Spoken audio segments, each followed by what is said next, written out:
Hello, my name is Ali and I have the pleasure of introducing Stuart Paterson, a scholar of Bairnrhymes. As a pupil of Troqueer Primary in Dumfries, I have been lucky to see Stuart's poetry when he helped the school during lockdown. Here is the poem I wrote inspired by lockdown and Stuart's poetry. It's called I Want Oot. I want oot, it isna fair. I canna gae back QOS fitty at the Pammy. I canna even visit my papa or my granny. And when he gan to Hampden for the Euros in June, or when we scunna the Sassenachs sing a happy tune, I wanna hae a sleepover with all my pals from school, play hidey, headers and runners that will all gae cool. I'd like to gan to France on a braw and bonny plane, or oud Riki tae see my cousins on a tackety thrangin' train. It's hard, it's tough, I'm scared, I'm putting out my hair. Tell me please someone when we all this be o'er. Now over to Stuart, enjoy. Good afternoon. First of all, a massive well done to Ali fae Troqueer Primary School there. That was a cracking piece of poetry, so well done that man.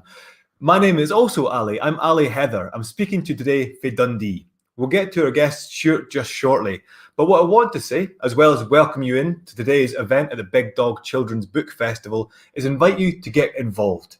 If you're watching this on YouTube, on the website, or on Facebook, you can put in the comment section anything you like, any questions you have, any queries, and they'll pop up on my screen, and I can put them to Stuart himself at any point in today's discussion. So before we go any further, I'd like to invite everyone that's watching, type something into the comments box. Tell us where you're watching fae, tell us your names, tell us if you're watching at school, if you're watching at home, if you're watching on your Todd. Just fire in a few hellos and that'll get the conversation rolling. Today's event is brought to you by Baillie Gifford and Dumfries and Galloway Council's Education and Learning. Today's book, The Squatter of Bairnrhymes by Stuart Patterson, and all the other books from the Big Dog Children's Book Festival are available on the website. That is bookshop.wigtownbookfestival.com. So make sure when you are buying any of the great books you're hearing about over this series of events, you buy them through the website. So, as Ali so wonderfully introduced there, our guest today is Stuart Patterson. He's a tremendous poet who writes all sorts of different subjects and all sorts of different materials. He's also very keen on Scots language activism and getting Scots and poetry out there into schools and communities. Recently, he was BBC Scotland's Poet in Residence. While he was there, he produced this incredible poem. It's called Snowbreaker.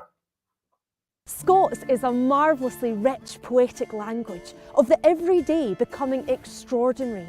We make words for what we know, and up here we know a lot about weather, especially snaw.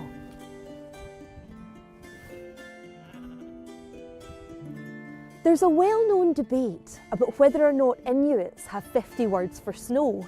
However, it's less recognised that the Scots language has an incredible 421 snow-related words and expressions.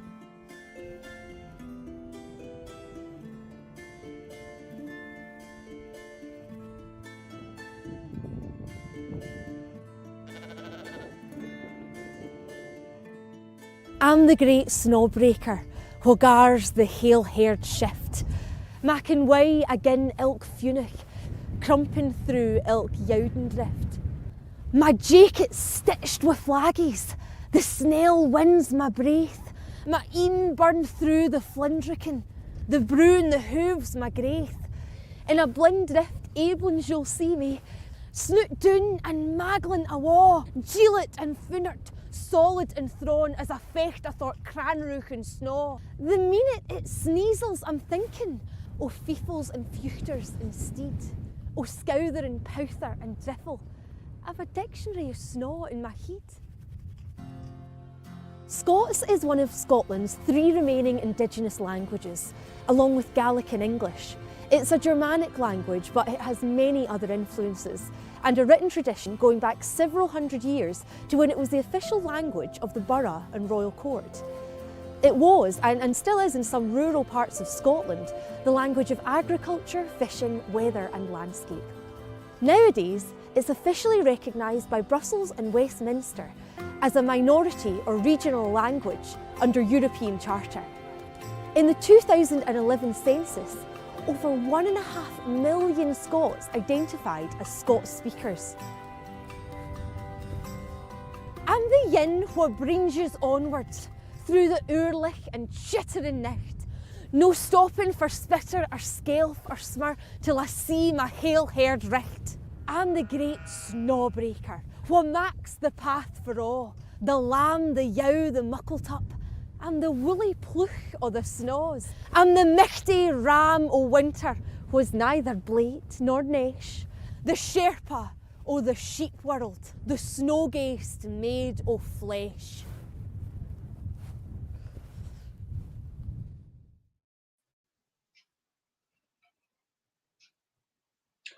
Thank you very much. Thank you, Ali, and thank you, wee Ali and Big Ali, the two Alis.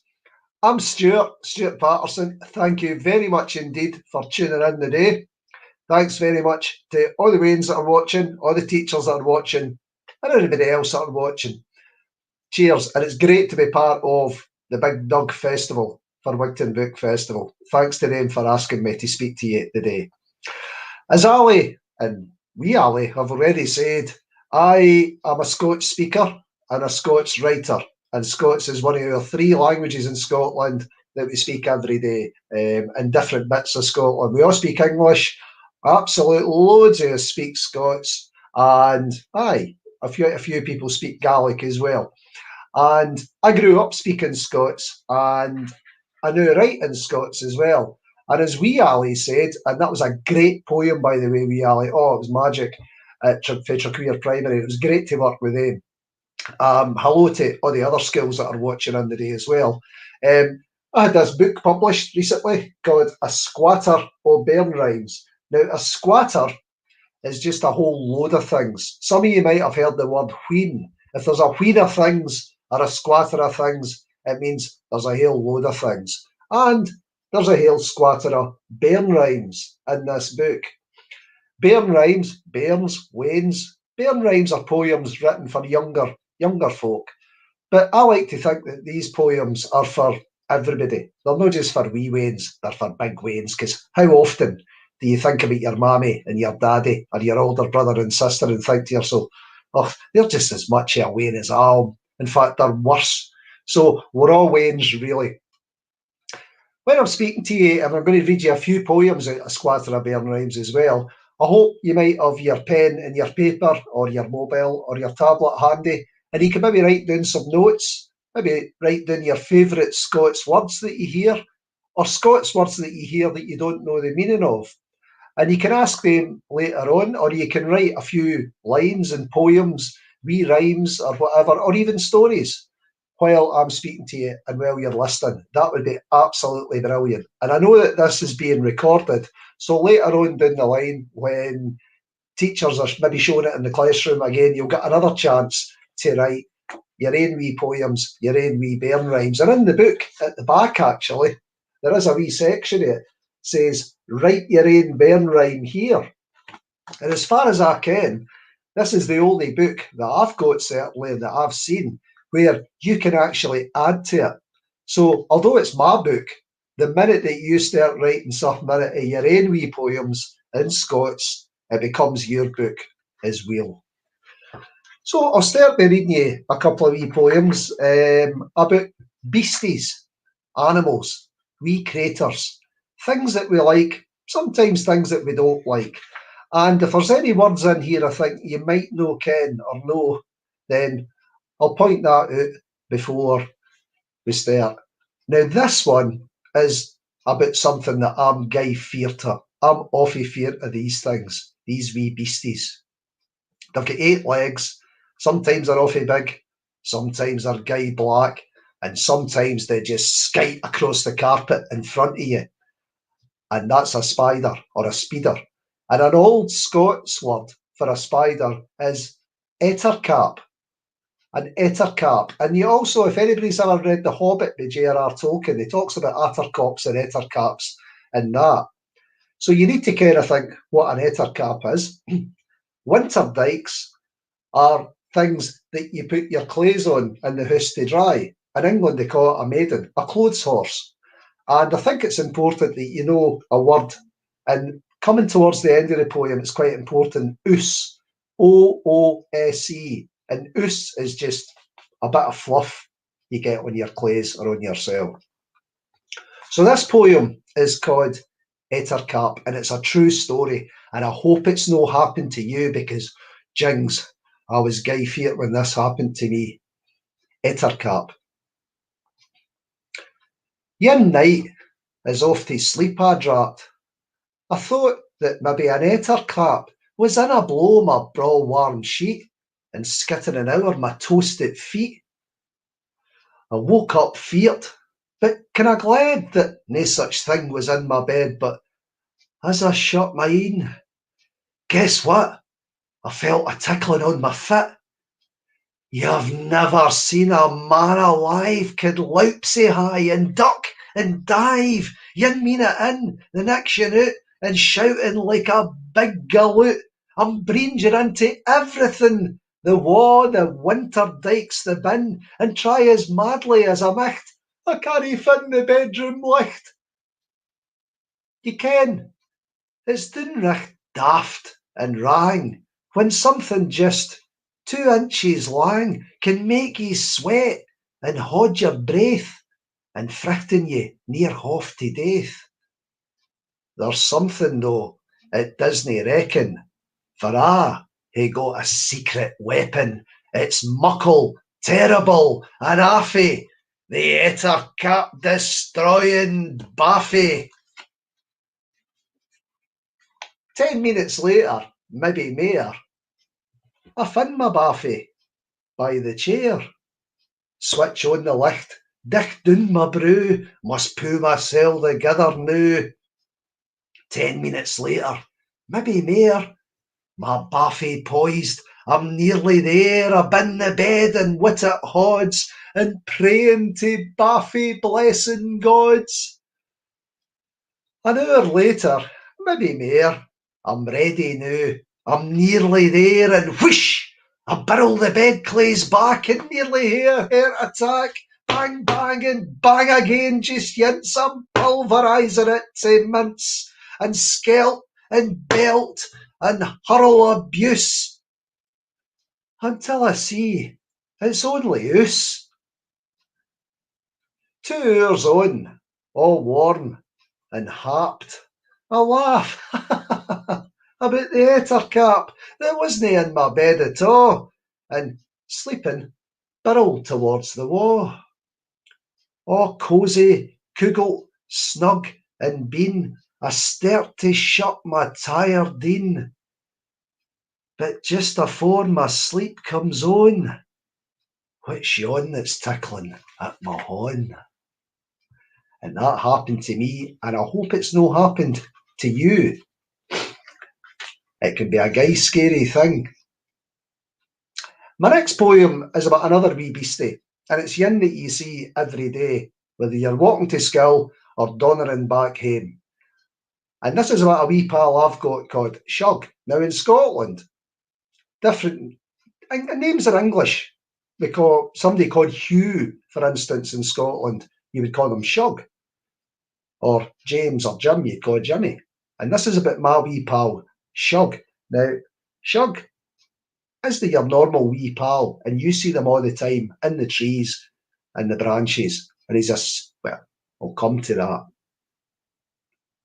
And if you don't ken the word keech, if you keech on something, well, that's, yes, what you do when you go to the toilet. My pal Shug is awfy wee. He keeks on windies and stays in a tree. He howks for his dinner, richt in the grun, and swallies hail whatever he's fun. He wears nae claes, nae socks or boxers, likes a good pook or in his oxters. His hoose is made on nocht but wood. His singing's braw, and his fleeing's good. I'm sure ye's all ken my pal Shug, my feathery pal, a toty wee spjug. And a spjug is a Scots word for a sparrow or a sparrow, and there's plenty of sparrows everywhere just now, as I'm sure you can, especially at this time of year, howking about for their dinner on the grund. Now, I hope you're taking a note of some words here, and aye, somebody's asked if I could have a shout out for Amesfield Primary. Hello, Amesfield Primary, how's it going? Hope you're all grand and keeping yourself safe and well, and starting to write a few wee poems down as I speak, and maybe a few questions as well, and your own favourite Scots words, because I think that's important. Now, I'm going to read you a poem that the BBC asked me to write a few years ago, and I'm sure every year a lot of you will watch Children in Need. And I was asked to write this poem about children in need, and you'll ken the wee fella Pudsey, the bear. And I thought I'd write a poem about bears, because who does they like bears? Well, teddy bears especially, but maybe the real thing a bit close up, no so much. So this is a poem about bears, and it's called Bears. There are bears in the world who are black and are brown. There are bears who climb trees and hang upside down. There are bears who are frixome and bears who are braw. Some bears live in woods and a few live in snaw. There are bears in America, bears in Peru, who love marmalade pieces and wear coats of blue. There are bears on your telly and bears who are super, like Yogi and Fozzie and Sooty and Rupert.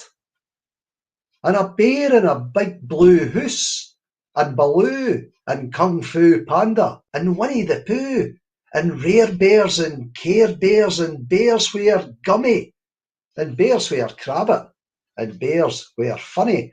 There are bears, there are bears, there are bears everywhere, for the yin on your bed to the yin in your chair. The bears who ye cuckle and kiss with delight, the bears who look over you into the night.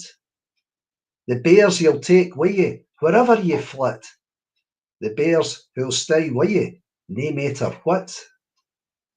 But let's hear a shout for yon rarest o' breeds, wha's gied ower his hale life to bairnies in need, who thinks no to girn when the going gets tough, when wheeling up hills or cowping and shucks, all clarty and kelpie wi' feet wet and smelly, who smiles and wha bears it each year on the telly.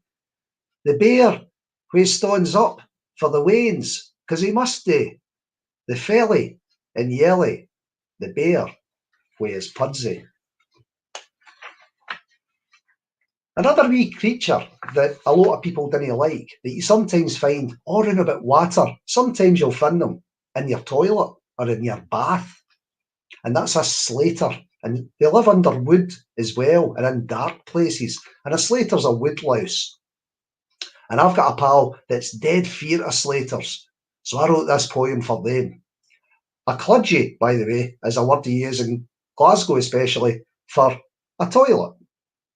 And your shanks are your legs. Slater. On the flare of my cludgy, I fin a slater. Is they there 10 minutes later? I'm feared of speeders and alligators, but mair than them, I'm feared of slaters. I'll skelp and I'll leather, I'll stamp, but nae matter, it seems that there's nae way to kill a slater. I'll whack and I'll whummel, I'll belt and I'll batter, I'll cover it in shampoo and fling it in water, and just when I'm sure that the slater is dead, it shiggles its shanks and starts wiggling its head. It's made out of armour, it's all as the hills, it's ancient and scary and canna be killed, and I'm still looking for it a hale 2 hours later, and I'm no haeing my bath till I ken there's nae slater. So I hope you're still scribbling away there, putting some words down, starting your own wee poems, getting into your Scots and putting down your favourite Scots words to write about what it is that you know, what you like, maybe what you're feared to, what you love, who you love, what you love eating, where you like going, any of the kind of things. And that's the great thing about poetry is you can write anything you like about anything you like. And because Scots is its own language, don't worry about how to spell it. Just write it down as you would say it or as you would hear it. Don't worry about spelling. Don't let your teacher tell you any different. Spell it as you like.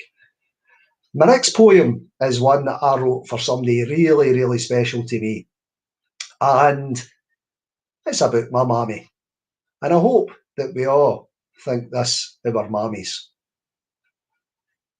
And I wrote it on Mother's Day, and it's called My Wee Mammy. My wee mammy is the bravest wee mammy. She doesn't greet her whinge when her leg gets gammy. She just gets to work with a duster or a chamois. My wee mammy is the bravest wee mammy. And my wee mother is the hardiest wee mother. In a stushy or a fight, she'll no stop her swither. She'll tell you what's what and she'll clap your heads together. My wee mother is the hardiest wee mother. And my wee maw is the smartest wee maw. She kens just about everything, but there's nae way she's a blaw. Her heed's aye in a book, and what she doesna kens hee-haw. My wee maw is the smartest wee maw. And my wee mammy is the smashingest wee mammy. I'm telling you, I'm lucky, pure fortuitous and jammy, that my maw, my mother, mammy, is the very cat's pyjamas. And if you say och different, then we're gonna hae a rammy. My wee mammy is the best wee mammy in the world. And so is yours. So that was a wee poem about my mum. I'm going to read you 2 or 3 more, and this is one I hope you'll relate to. It's about a wee filly I know called Bobby, and maybe like a few of you listening in here, his mum and dad bought him an absolutely top of the range, brilliant mobile phone. And a few weeks later, he dropped it and it went into a million bits. So this is what happened. The lobby is the hallway of your house. This is called Bobby in the Lobby. I had a pal, cried Bobby. He got awful lewd and gobby when his folks bought him a moby that cost over £100. He hardly spoke, did Bobby, Yince's folks bought him Don Moby. It was mair than just a hobby. Looking at it's all he did. He was never off a Snapchat, TikTok, Tumblr, YouTube, WhatsApp, Instagram, Facebook, and all that. Bobby thought was awfully good. But Yindy, poor wee Bobby, went his full length in the lobby and fell richt on top of his moby that broke into 50 bits. His time-consuming hobby is now sweeping out the lobby, paying his folks back for the moby that cost her £100. So that's a wee story about Bobby in the lobby. And that's the thing about poems, is that a lot of the time we write them as we say them, because they're stories. We're telling folk about what we think and things that we ken about, things that we know about, and things that other folk might not ken. And we're trying to tell them something in a way that's entertaining and fun. And it doesn't always have to rhyme. And if it does, that's fine. Oh, see what I did there? And if it's in Scots, all the better, because Scots is a great language, I feel, for storytelling and for making things rhyme and for making things entertaining and not just funny, but holding people's attention and making them listen or log in.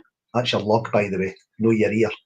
And here's a wee poem called Space. And I think every time I look up into the sky, I think this, and maybe you think it as well, especially at night, when it's all black and you're just seeing the stars. Space. The universe is long and wide. It has nae bottom, top, or side.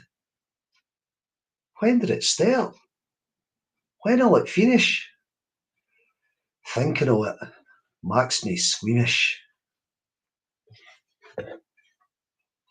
A wee bit of deep thinking there, because sometimes it pays, I think, to think about all the things that are round about you, especially now when a lot of us maybe haven't been at school for a while and we've been at home a lot and we're spending a lot of time maybe thinking about things. And I think this is a really, really good time to be writing poems. And it doesn't matter whereabouts in Scotland, by the way, you come from, or outside Scotland. We speak different in bits of Scotland, different dialects. I stay in Galloway, just up the Kilven coast in a wee village near Balbeatty. And I've worked in loads and loads of schools all around Scotland in the years. And we all speak Scots, or we almost all speak Scots, and we speak in different dialects, and we sometimes have different ways of saying things. For instance, if you live up where I come from, well, some people come from, I originally come from Ayrshire, a town called Kilmarnock, best football team in the world. Well, I think so. Up there, if we were tired, we would say we were wabbit. No rabbit, but wabbit. W-A-B-B-I-T. Down here in Galloway, you would say you were hattered. And up there, you would say something was good, whereas in Dumfries, you might say it was good. So there's different ways of saying things, but they're all right. They're all the right way of saying it. They're all Scots. They're just different dialects in the same language. I'll read you this wee poem, which is about the parts of the body. And it's about all the Scots names for parts of the body. And if you're watching this on playback, or even now, feel free to join in. And you'll ken when I point at what I'm pointing at, that's the Scots name for it. So this is called parts of the body. This is your neb. This is your mouth. And these are your lugs at the side of your pow. This is your brew. And these are your een. Some folks are blue and others are green. These are your chacks. They're as red as an apple. And in a below them is your chin and your thrapple. And this is your horn at the end of your arm. You can make it a neve if you want to cause harm. And these are your lunsies. Abind them your wame. Some folks are muckle and others hae nane. These are your shanks. In the middle, your naps. Your fits at the bottom, your hurdies at the top. And in a below are your blood and your veins. And in a below them, just a rickle of veins. I'll finish up reading you this wee poem, and hopefully you'll have been writing a few things down as I've been talking to you. I hope you've been enjoying yourself, and I hope you've been enjoying listening to me. And I'm looking forward to maybe talking to some of you after I've finished reading this poem. But this poem, I think, is quite important because it's about Scots itself. It's about how we speak. Now, I'll bet, like me, when I was a young person, not that long ago, all right, maybe a few years, I get told off for sometimes using Scots words in the way I spoke, and people would say, "Oh, you need to speak proper English and you stop speaking slang or dialect." Well, Scots isn't slang. Scots isn't dialect. Scots is the way you speak, and it's a proper language, as the wee film showed earlier.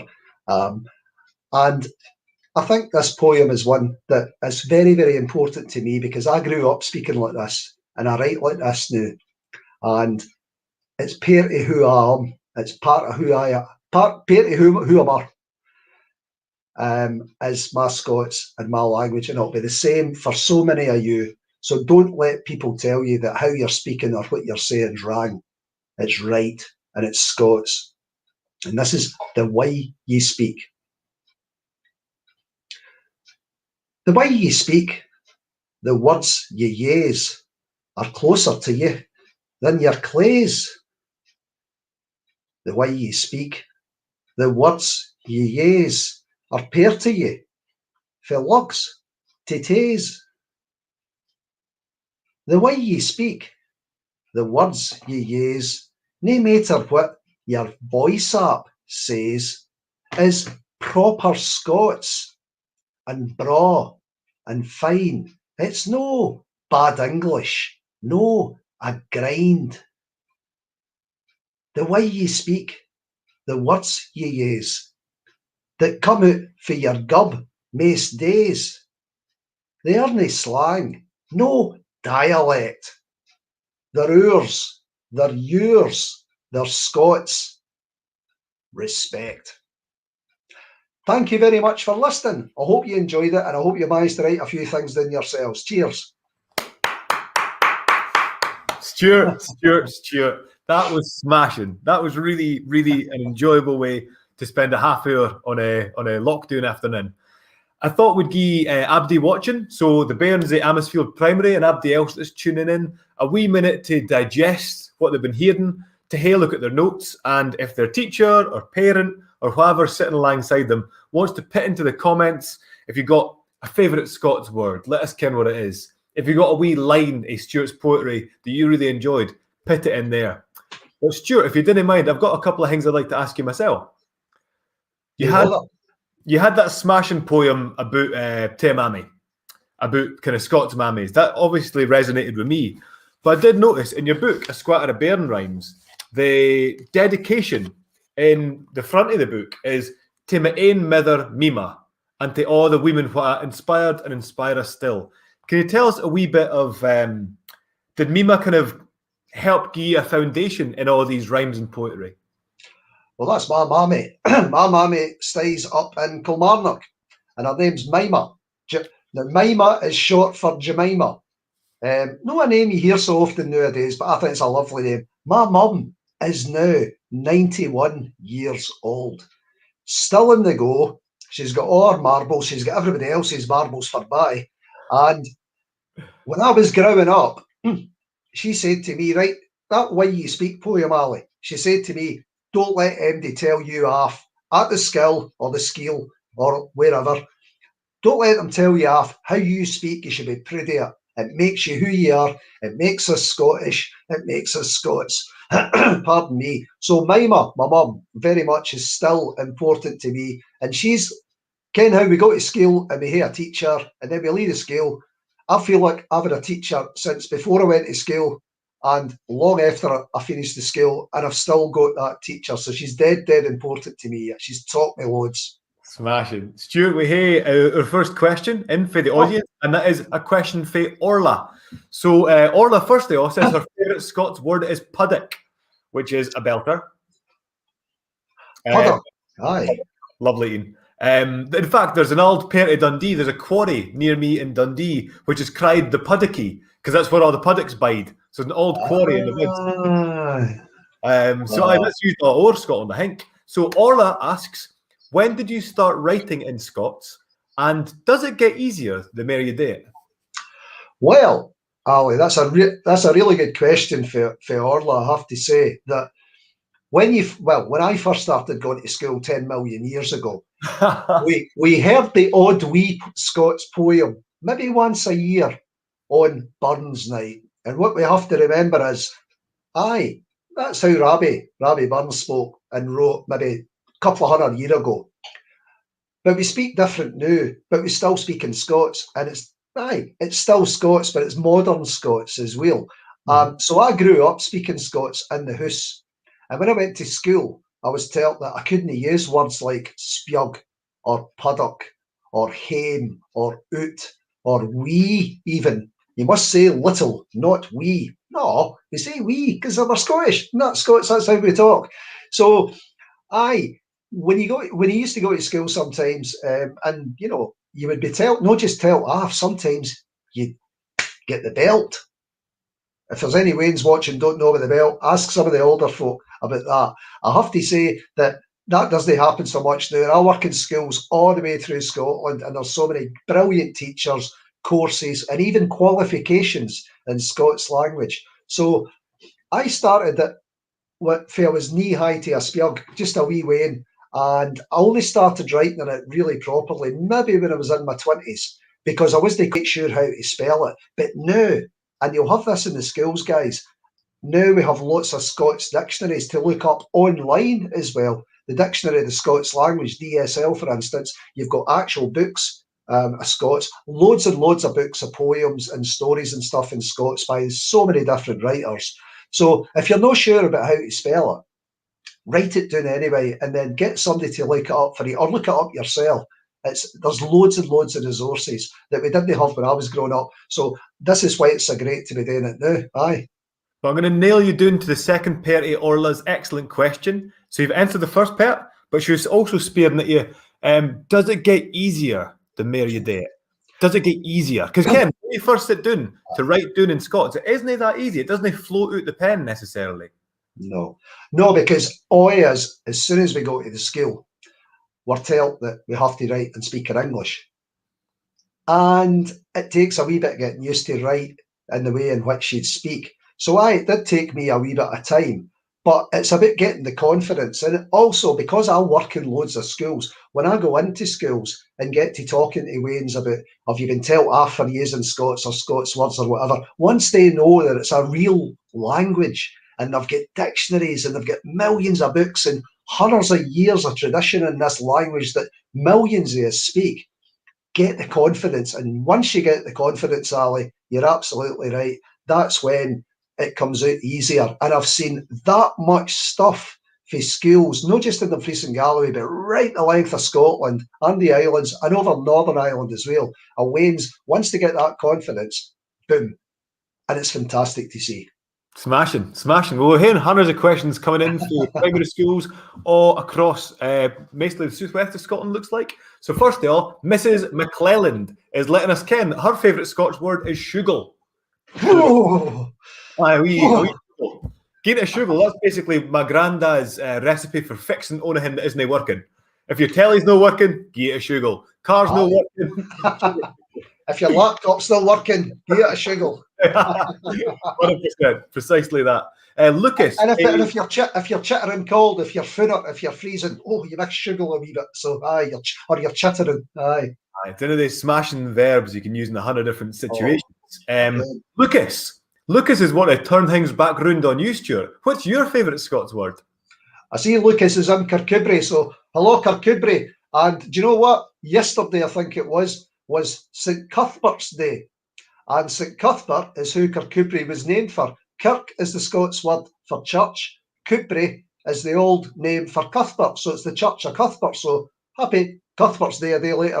My pals doing in Kirkcudbright.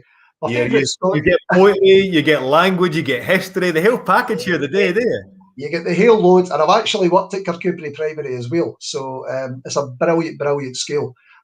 Worked there about a year or two ago with the Waynes. Absolutely magic. Favourite Scots word? That's a tough one. What's yours, Ali? Oh, hold on, don't turn this round on me. Nobody cares about word. You're the one that's been put on the spot by Lucas. Right, I'll tell you my favourite Scots word, and it's also my favourite thing. So I've actually got my favourite Scots word is also my favourite thing. A snister. You ken what a snister is? Not off the top of my head. No, tell us. Well, if you have a wee bar of chocolate, or a wee sweetie, or a wee fly, something nice between your meals that you're not supposed to have, a treat is a wee snister. So, or snaster, as they call it over your way maybe as well. So snister. And who does they like the word dreich? You look at the windy most days in Scotland and it's dreich, especially in Galloway. But no, snister, I think. Aye. Smashing. Well, there's your answer, Lucas. Alex, also Faker Kubri, would like to know what your favourite poem is. Well, hello, Alex, and thanks for the question. My favourite poem? Well, when I was growing up, as I said, my mammy, Mima, told me a poem that she made up, or her pals made up, where she grew up in Muirkirk in Ayrshire many, many years ago. Oh, God, way back long time. And there was a lassie called Jenny Rennie. And the poem's in the book actually. And Jenny fell one day, got up the countryside, and they wrote a wee poem about her. And it said, Jenny Rennie lost her penny in amongst the snow. And when she went to look for it, she lost her cell and all. Smashing. I like the fact that nobody had probably remember who Jenny Rennie was. And she's probably away, she's probably dead now. But somebody wrote a poem about her, and all these years later, will I remember Jenny Rennie because somebody wrote a poem about her in Scots. I think that's magic. Agreed. Her legacy bides on in the oral tradition of her area. We have Callan here. I didn't care what school Callan's fae, but Callan is spearing at you. Where do you get the ideas for your poems? Everywhere. I'm sat just now looking at the top of my laptop, and I'm looking at the dreich weather, the wind, the smur, the rain, and I'm thinking that tree looks like a big tatty bogle being a scarecrow. So I might just suddenly get an idea to write a poem about a tree looking like a scarecrow. It depends where you are. And I also like to write poems about people that I like or that I love or that I don't like or that I don't love. Just about what strikes me as interesting. And also sometimes if there's a word in Scots that I particularly love, like say puddock earlier on, I think, oh, I've never written a poem about a puddock. So I love a puddock. Ken what I mean? It's toty and loud and loups about and it's green. I mean, I just made that up now, but you ken what I mean? It's just anything that comes to mind. That's great. So we have another in here. So cheers, Callan, for that in, and cheers to Alex, Lucas, Orla, Mrs. McClelland, Judy, and I'm awfully sorry, I'm not quite sure of the pronunciation. Judy at the Isle of Whithorn. Whithorn. When she was younger, she used to go swimming in the harbour most days in the summer. Her mother used to give her a chittering bite to eat and warm her up when she came out the sea. Is that a thing you mind of yourself, Stuart? Oh, aye. And a chittering bit. Isle of Whithorn, of course, is down in the Machars in the west of Galloway. It's a great bit. I love Isle of Whithorn. Used to go camping there a lot. And I've actually swam in that very harbour. So I ken exactly what she's talking about. Aye. And the Scots that they speak down in the Machars in the west of Galloway, again, is quite kind of similar to Ireland because we're no far away. Our what they call the Shach being a ditch, but it's what people in Galloway and people in Northern Ireland call the Irish Sea. So I ken for a fact that they use the term chitter and bite over in Ulster in Northern Ireland as well. And the chitter and bite is just something that warms you up when you come out the cold water. So you're chittering, you're finna, you're freezing. Oh, I need to get warm. I'll just have a wee snister. See, there's a poem in that already. So a chitter and bite that is actually one of my favourite phrases actually in Scots. It's brilliant to see that coming up. And I'm so just as I've said already, I bide in Dundee and fae about as far east in Scotland as you can get. And we'd cry them chittery bites, and we'd get them when we're coming out of the swimming pool. We'd get to the vending machines and get ourselves a wee bit of chocolate as your chittery bite to give you the warmth back into your body. A wee snister. A wee snister, exactly. Now I'm going to tap that word into my own vocabulary now. So last question for just now is for Jodie in Kirkcudbright. Oh, just so you can, by the way, the Kirkcudbright Primary 7 favourite Scots words. Some of their favourites are wabbit, keich, clarty, spiog, and toty. Some belters. So a toty spiog might have a keich. Right. Just make sure you duck if there's a spiog fleeing over and it tries to keich in your head. Aye. Exactly. So last question here at the moment, Jodie again for Kirkcudbright would like to ken what got you interested in writing poems. My mammy and the way we spoke and the words and the language. Scots is just such a great word. A great language. Now, as I said earlier, I mean, looking at the window here and it's dreich. If you speak in English, right, we all speak in English, but if you say that in English, and, oh, I'm looking out the window just now and it's fairly miserable. It's not quite the same as saying, God, I'm looking out the window just now and it's guy dreich. Or you would say, as you just said, Ali, coming out of the swimming pool and I'll just go to the machine and get myself a small treat to heat myself up. Oh, let's go and get a chitter and bite. It sounds more poetic. It sounds like more what it is. It sounds exciting. And the noises as well, and all the rest of it.